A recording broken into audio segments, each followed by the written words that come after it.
Assalaamu alaikum, everybody. So this is going to be my first product review in a while. Alhamdulillah, I started working with this company in Kuwait. It's called The Desert Boutique. I will post a link to it in the little blurb below. Mashallah. Mia over at the Desert Boutique, she's so sweet. She's so kind-hearted. I'm so happy that I got the chance to meet her and talk to her, even if it was just over the internet. She's just so sweet, mashallah. So, Mia sent me a bunch of stuff. I was actually a little overwhelmed whenever I opened it up because I was like, whoa, I was not expecting all this. So first I'm going to do the non-clothing items and kind of show you what they are. And then I'll move to the clothing items. A little bit of information about the store and about Mia. So Mia is a American Muslim. I don't remember, but I believe she's a revert. She moved to Kuwait to live with her husband and has been there about 30 years now. And when she moved, that's when she started up the shop, I believe. So the Desert Boutique is an online store and they just sell like so much stuff. The range is incredible. They have things that are, a few dollars, and then they have things that are hundreds of dollars, depending on what you're looking at. So they have things for, around the house. They have kohl. They have coffee sets, tea sets. They have, little dolls. They have all kinds of stuff. And then they also have clothes for women and for children. And in the women's section, there's just like so much stuff to choose from. You can get overhead abayas, you can get niqabs, you can get shoulder abayas, you can get clothes to wear underneath your abaya, you can get shoes, you can get jewelry. There's just so much to choose from.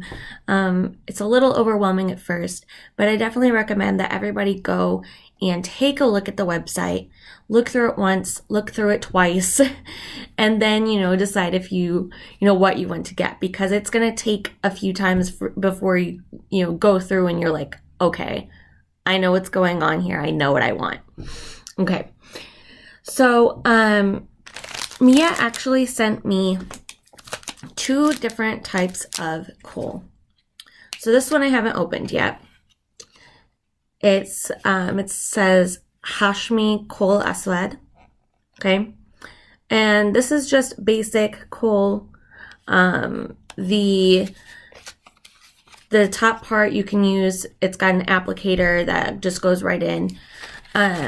So you don't have to put it in like another container. You don't have to buy an applicator or anything like that. It's already there for you. The second one she got, I actually can't show you the bottle because I used it immediately and then we cleaned. And so I think it's probably in a bag or something of stuff that I need to sort through and take upstairs. But I can show you the packaging and I can tell you about it. So here's the card that came in the packaging. Oops. Okay. So the kohl that came in this had its own little container, and then it had a separate applicator that came with it. And this kohl has Zamzam in it, which, alhamdulillah, is just amazing. It makes a complete difference on how it feels. Whenever I put it on, immediately I had this feeling of like coolness around my eyes. I've never had that with kohl before. It was a really interesting feeling, and I really enjoyed it, which is why I'm kind of upset that I can't find it now. But it was really, really neat. And it felt really good. And that's when I kind of understood why the Prophet ﷺ was like, use kohl for eye ailments and beautification, you know, because he, ﷺ, when he would put it on before bed, you know, 3 on one eye and 2 on the other eye, and use it for eye ailments, like if your eye hurts, or if you have like a sty or something, a clogged pore in your eye, something like that. Use the kohl, and then when you wake up in the morning, inshallah, it's gone. It's really, really amazing. But I had never had the cooling effect like that before. And, you know, kohl that you can buy just at the drugstore in America, it doesn't give that effect. And it's kind of like up in the air about if it's going to give you the healing benefits or not. You know, I got one that's like a stick one whenever I was in Florida, and it has, what's called? Oh, argan oil in it. And that's been working pretty good. But like something that I got, you know, for a couple bucks a couple years ago didn't work as well. I mean, it worked, it looked beautiful, but it didn't do really anything medically.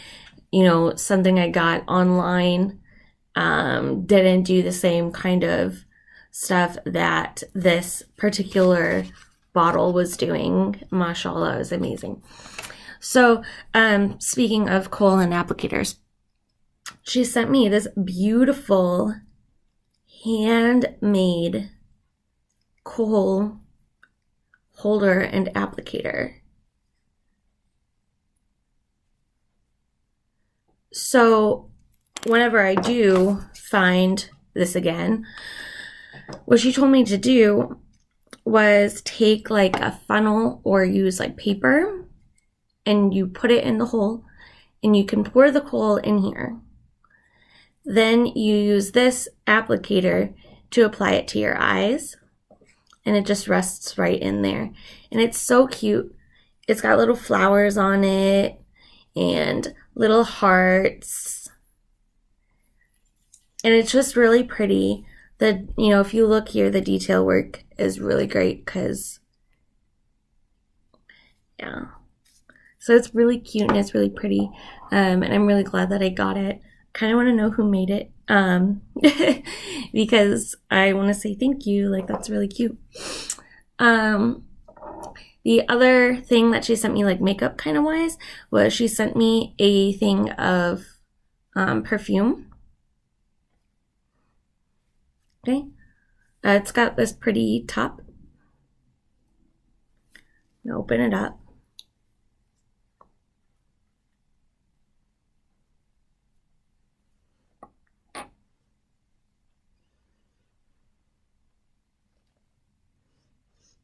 So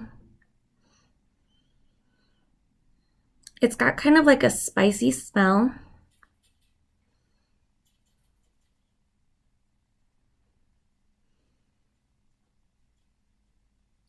Maybe like cinnamon, eucalyptus, and something else I can't place right now. But it, you know, it smells really good. Let me see here. Looks like this is a stopper. And you just pull it out.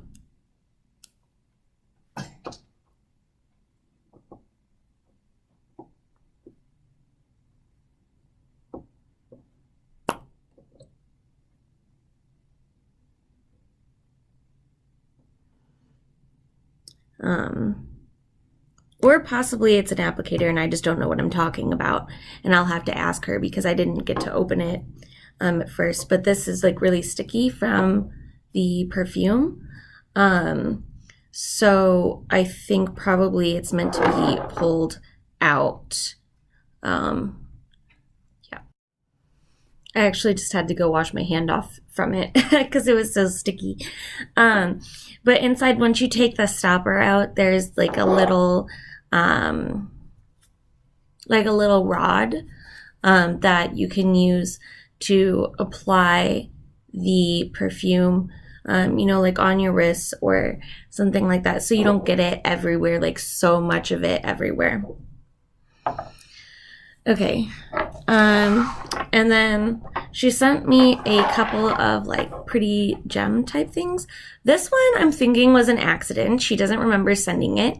And she needed a picture, so that way I was like, hey, does this belong to something? But it's really pretty, even if it wasn't meant to be set. And then she sent me this crystal, and it says Allah on it.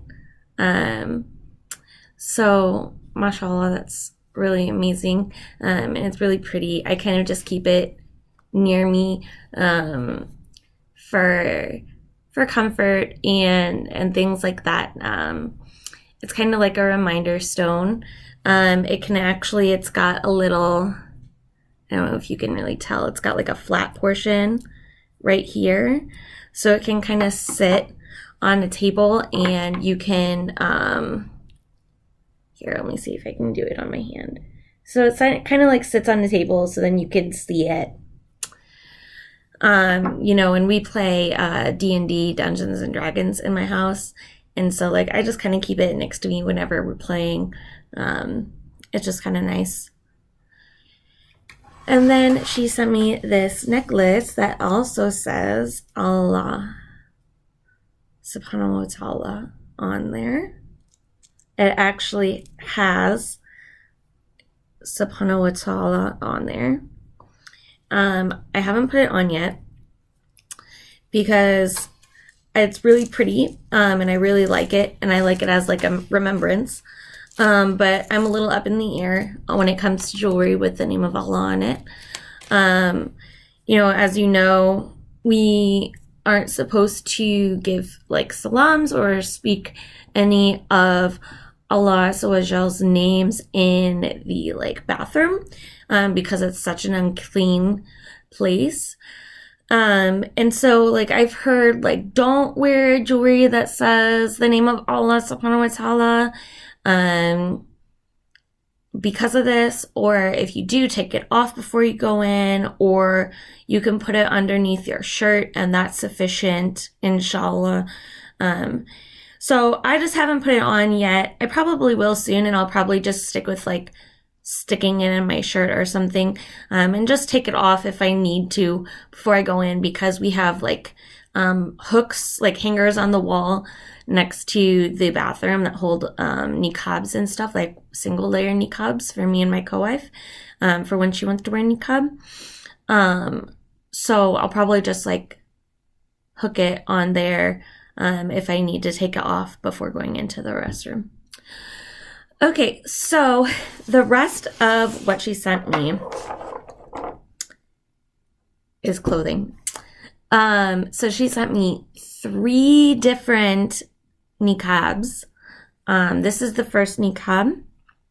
Here, I'll lift it up so you can see this portion. So this niqab is from Yemen, not Kuwait. So she has informed me that people in Kuwait don't wear this style necessarily, but people in Yemen are wearing this. The fabric that it's made out of is niqab cotton. So what niqab cotton is, it's just a very breathable cotton. Let me see if I can get the detail. Not very well. There we go. So it's very breathable, as you can see, because you can see through it. You can see the lines for the threads. And it's used for niqabs, niqabs that have like an eye veil in front of it. It's used for gashwa, and bushia and things like that. It's very light. It's very comfortable. And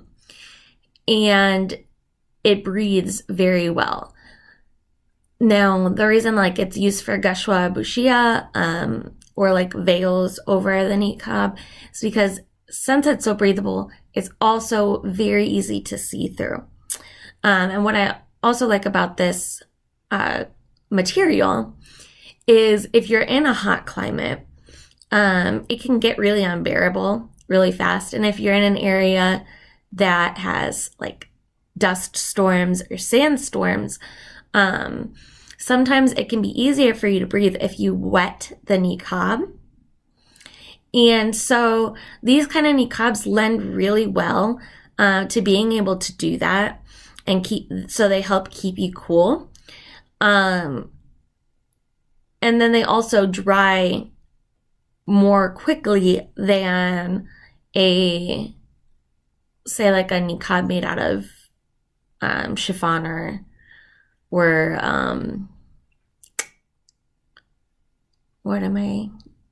like a crepe or something like that.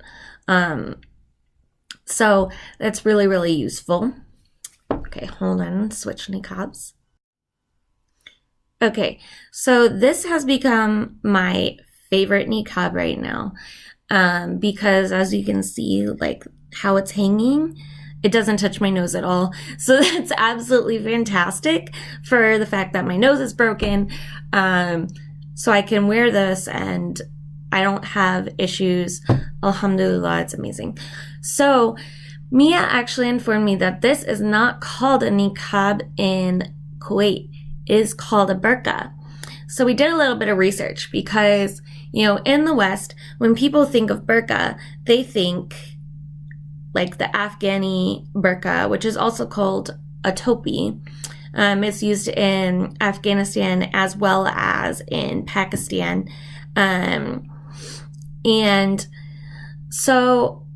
then in the Gulf area, there are face coverings that are made out of like a metal or like a stiff like thing, so it's like a mask. Those are also called burqa, or they're called batula. So I was like, okay, what's going on? How come these three different items, very different items, are all called burqa? So we did some research, and the reason is that burqa actually translates just in Arabic into basically face covering.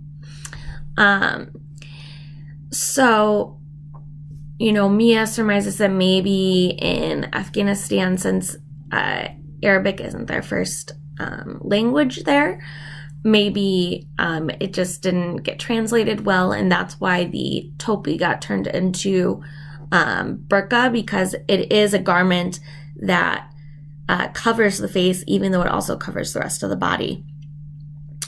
So first off, I wanted this just because it looks really, really pretty. I think it's really unique. And when you look at the material, it is kind of like that chiffon that I was talking about. It's not chiffon. I'm not remembering what it's called right now. Georgette, no.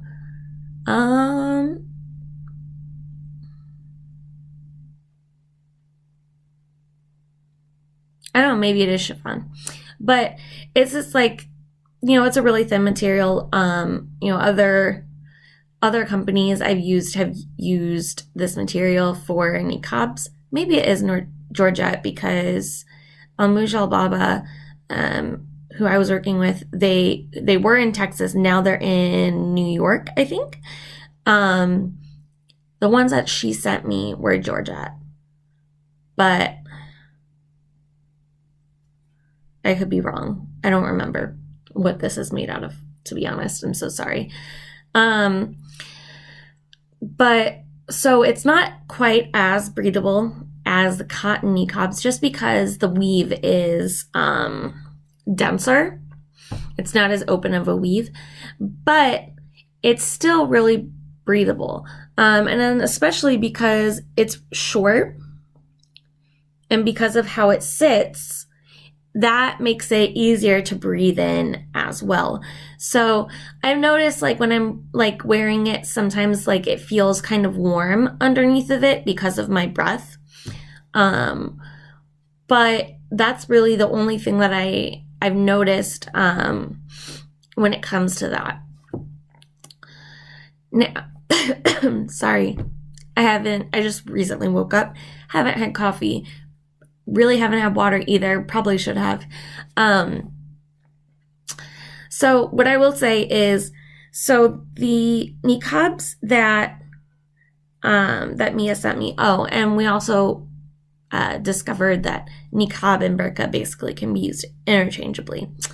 But so the ones she sent me, they all have this really stiff headband. I'm going to show you. Okay, so here's the one I just had on. So this one, actually, I've had to fold it into, like, fold a third off of it because it was just too big for me. You guys know I'm like this super tiny person, and so it like stuck up over my head. It was a little comical looking. My hijabs would not sit over it. So now I just fold it, and then that makes it, mashallah, that's fine. I also tied this one underneath my bun, whereas normally I tie them above my bun. And that gives it more of the kind of drapey look that I think this is supposed to have. So, yeah, so when I was talking to Mia about this, because this is a more traditional item from Kuwait, she said that, a lot before it used to be like a lot of the Bedouin women would wear this, but now, they don't wear it as much. They wear other niqabs. So it's not seen as much in Kuwait anymore, but I think it's absolutely beautiful. And it's 100% a favorite of mine right now. Okay, so the last niqab that she sent me is also in the niqab cotton fabric. It's a 2-layer niqab. As you can see, it's got a really thick headband. This is what I was talking about. If I raise it like up any higher, it sticks up off of my head. So right now, like, I can't quite wear this one like this because it does bother my nose. But what's really awesome about it is if you flip down this layer. So you can flip down this layer and you can do sitar. But there's elastic on the inside of the niqab. So I can just pull it down and I can wear like gashwa or bushia instead. So then it doesn't hurt my nose at all. And then if I want, I can pull it back up. Okay. See? Very, very simple. The niqab itself is quite lightweight and breathable. So, while it's, not necessarily my, it's not my favorite out of all of them. Obviously, the last one I just did is my favorite. It is very useful. It's very breathable. And it's really great for the other clothing item that Mia sent me. Okay, so I'm going to step back so you can see. Move my chair. There we go. Okay, so Mia sent me this short abaya. It's closed. You can wear it as a shoulder abaya, like I'm doing, or you can put it, there's some elastic in the back, and you can wear it over your head as a closed abaya. That's an overhead abaya. So it's not like the French jilbab. French jilbab ties behind your head. This is like the abayas that I make. Sorry, I am trying to tuck in the scarves while I talk, so that way you can see how it works a little bit better. The overhead abayas that I make, the like Gulf style, UAE style abayas that I make. So it's like that, but this one is short, so it doesn't go all the way to the ground. And so you do have to wear, because of that, and because of the fact that this is kind of actually see-through, you do need to wear like another abaya underneath it, or like a skirt, or something. I'm okay wearing pants under it, because as long as it mostly covers me, I'm pretty okay with it. But other sisters may not feel the same way. Okay, so you see it just sits on the top of your head. And then, a lot of sisters you'll see, like you can see online, they like tuck it in. So you have this like triangle area. You see a lot of sisters tuck it in like this. Before I got this cotton gauze style niqab, I could not understand how sisters could tuck it in like this, because for me it's so difficult to breathe. Quick update, my doctor said he didn't want to do nose surgery to fix my nose yet because I'm still having pain. And so he is trying some other things to help make it so I can breathe easier, inshallah. But so right now, like this cotton niqab is amazing because I can tuck it inside to show you this, and I can still breathe. And that's something that I've never had happen before, guys. It's pretty cool. So you'll see like a lot of sisters, they will, they'll wear this style overhead with this style niqab.